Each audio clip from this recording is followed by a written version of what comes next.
How to calculate profit margin in Excel. Hello everybody. In this video, we are going to provide you with a very simple, clear, and perfect video in order to calculate the profit margin in Excel, so you can follow up this process for that. So the first thing you need to do is you need to know the formula of profit margin. So if you do not know it, it's profit by revenue into 100%. So you can just go over and calculate data and use that formula in your data available. So here, let's start by calculating profit. You can type in is equal to and select every data. For example, B2 minus C2. B2 and minus C2. And it will give you your profit. You can hit enter and it will give it up. You can copy it down, and we need to calculate the profit margin now. For profit margin, what we can do is we can type in is equal to, for example, D2 divided by B2, and it will give us the profit margin like this.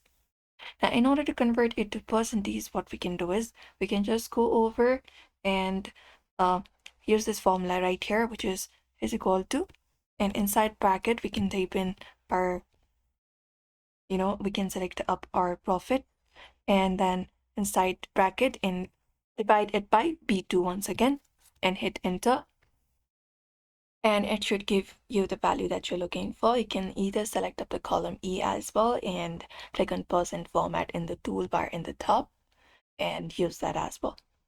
But if you want to skip out the profit column, you can directly use this formula that I just showed right now, and that will work out for you. To avoid divide by zero error, you can just go over and type in this formula, which is type in IF error and type in B double bracket and type in B2 minus C2, just select a value and close it up, divide it by again by B2.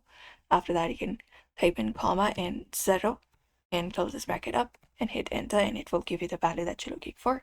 And profit margin tells us how much profit we make every 100 rupees of sales. And you can just go over and increase the decliner decimal button once it is done. And that's it, everybody. You may follow this process if you want to calculate profit margin as well. So we hope this video was helpful. Give this video a like and subscribe for more tips and tutorials.